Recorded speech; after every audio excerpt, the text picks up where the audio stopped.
kasama po natin si Ginoong Jory Lois, kaugnay pa rin po ng magiging lagay ng panahon sa mga susunod na araw para po sa mga updates. Mang Jory, magandang hapon po. Magandang hapon, Jiggy. Magandang hapon, Pilipinas. Apo, at ito, yung bagong bagyo, Super Typhoon, ano pa po ang detalye na hawak ng Pag-asa dito? Well, consistent yung 20 kilometers per hour niyang pagkilos ng west-northwest. So, in-expect nga natin na by Wednesday, papasok ito ng Philippine Area of Responsibility. Most probably mga early morning ng Wednesday. At tatahak ito dito sa may bandang northeast boundary ng PAR. And then, kung magdedire-diretso yung kanyang bilis at direksyon, maaaring by Friday evening or early morning ng Saturday, lalabas na to ng Philippine Area of Responsibility. Apo, yung habagat, ano po epekto niya sa habagat? Well, sa ngayon, ang nakikita natin talagang itong ITCC muna ang nagpapaulan dito sa Visayas at Mindanao. Pero pag lapit-lapit nitong si Hana, tatawagin natin Hana pag pumasok ito ng PAR, maaaring pati Southern Luzon, maapektuhan na nito by Wednesday or Thursday.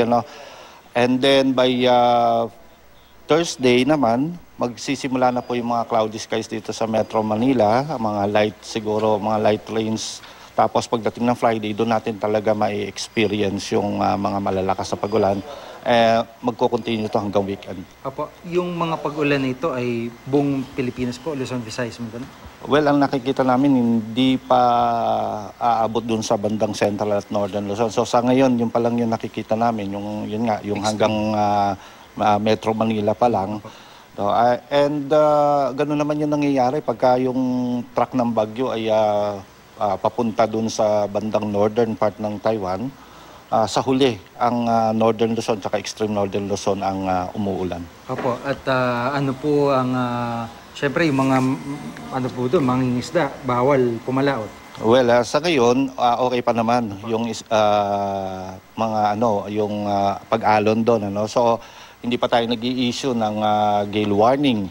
Pero, maring mamaya or bukas ay mag-start na po tayo mag-release ng gale warning kasi nga siyempre anticipation din to dahil ang ating mga mangista pagka walang gale warning talagang lumalabas yan. Paano ko abutan na sila sa gitna ng dagat? So maring maglabas na po tayo ng gale warning, maring bukas ng umaga or yung susunod na issue ng forecast ng mga 5 p.m. So, titingnan po natin yung magiging development. Apo, yung chance ho na lumis ito, so sa ngayon, hindi niyo po nakikita magla-landfall?